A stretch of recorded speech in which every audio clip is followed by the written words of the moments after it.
You hear those stories of people passing by a graveyard, and taking pictures or playing the game where you hold your breath while passing a graveyard, or you'll be haunted for the rest of your life.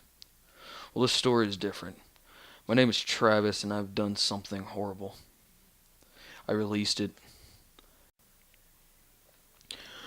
It all started with me and my friends Josh, Brian, Blaine, Ben, and Blake. We were bored one day, and Blake suggested that we do something scary. Something to get our adrenaline pumping.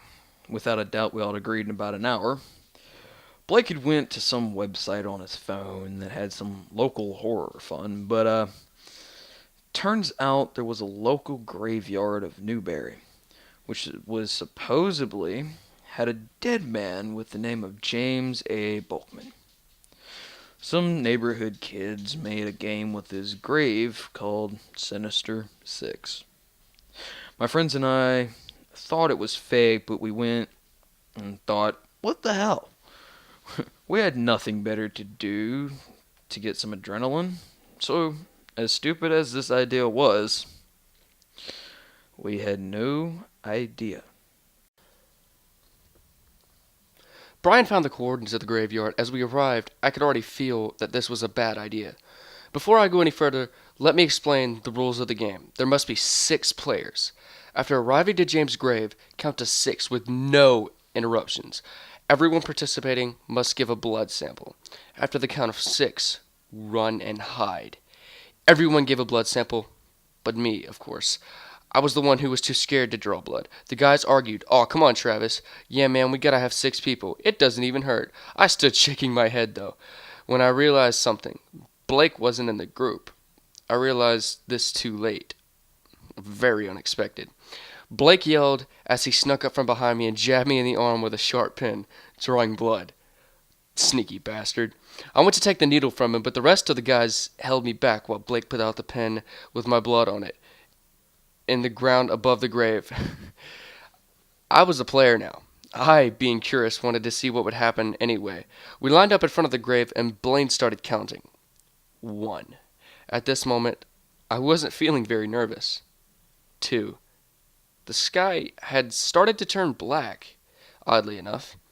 3. The seconds started to feel like minutes and hours. 4. Now I was getting nervous. 5. As the suspense was at its peak, I yelled, "Stop!" And the rules said no interruptions, so Blaine just yelled, 6. I was the first to run. My friends treated the game like it was a joke, so I heard was their laughter and and slow pat of feet on the ground. The more I ran, the more it felt useless. I had no sense of direction. As I headed for the woods that surrounded the graveyard, some fog was building up, but the moon was very bright. I ran. I heard footsteps. They were getting louder and louder, along with the crunch of the leaves as something had approached behind me. They were moving at a very fast pace. When I heard the footsteps come near, I also heard chuckling. It sounded like Brian. I built up the nerve to yell, "Brian? That you, bro?" And it was about 3 seconds before he responded. "Yeah." I ran towards his voice and found him hiding behind an old Chevy with the windows busted out. It was old, rusted all over the plants, and plants had started to grow around it. "I don't think this James guy is anything to mess with," I said while trying to catch my breath.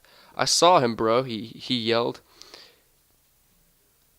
He seemed terrified, but was smiling for the thrill. "What do you mean?" I asked. "He was like a shadow figure, with no legs. He was floating," he said. "What?" "Believe me, bro, he was a tall guy. He looked like a shadow, and his eyes, they were just white circles. I felt like they were staring at my soul." His face had grown very serious. "Well, I'm not going to call everyone so we can regroup." "Well, I am. I did. That's what I did." I said as I pulled my phone out of my pocket. I called Josh first. "Yeah?" he answered. "Dude, where are you?" I heard his phone drop to the ground and then disconnect.